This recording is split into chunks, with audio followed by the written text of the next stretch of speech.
আসসালামু আলাইকুম ওয়া রাহমাতুল্লাহি ওয়া বারাকাতুহু। আলহামদুলিল্লাহ রাসূলিহি কারীম আম্মা বা'দ। আউযু বিল্লাহি মিনাশ শাইতানির রাজীম।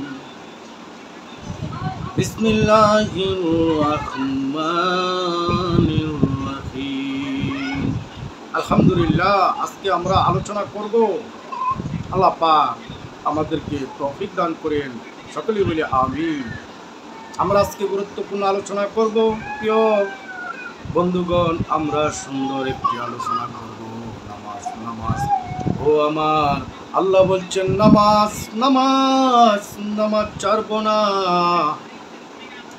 নামাজ থেকে তোমাদেরকে গুনাহ থেকে আল্লাহ পাক বলেছেন বাঁচিয়ে দিবেন ইনশাআল্লাহ। নবীজি বলেছেন নামাজ পড়িলে ও আমার উম্মতেরা, নামাজ পড়িলে আল্লাহ পাক আমাদেরকে গুনাহ থেকে আল্লাহ পাক মুক্ত করে জান্নাতের মালিক বানাবেন। গুনাহ থেকে বাঁচিয়ে আমাদেরকে জান্নাতের মালিক বানিয়ে দিবেন।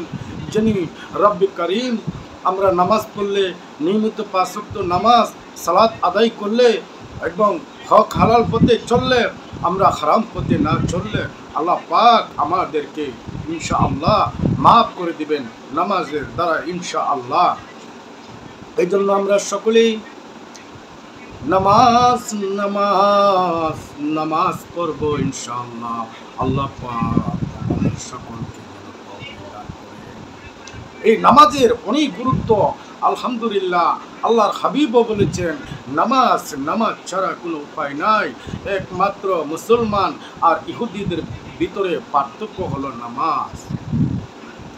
অসীম দয়ালু আল্লাহ কুরআন কারীম আমাদের জন্য নাজিল করেছেন। কুরআন আমাদের হেদায়েতের জন্য। আমরা যদি ঠিকমতো 5 ওয়াক্ত নামাজ আল্লাহ পাকের গোলামি করতে পারি ইনশাআল্লাহ, আল্লাহ পাক আমাদেরকে মাফ করে জান্নাতের মালিক বানিয়ে দিবেন।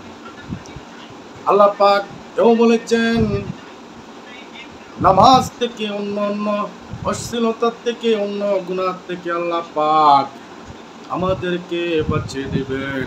এই জন্য আমরা পুরোপুরি ঈমান এনে আল্লাহর প্রতি আমরা যেন 5 ওয়াক্ত নামাজ ঠিকভাবে আদায় করতে পারি। সকলেই বলি আমিন। আল্লাহ পাক যেন সকলকে দান করেন, আমিন। সকলকে যেন আল্লাহ পাক 5 ওয়াক্ত নামাজ পড়ার তৌফিক দান করেন, আল্লাহুম্মা আমিন।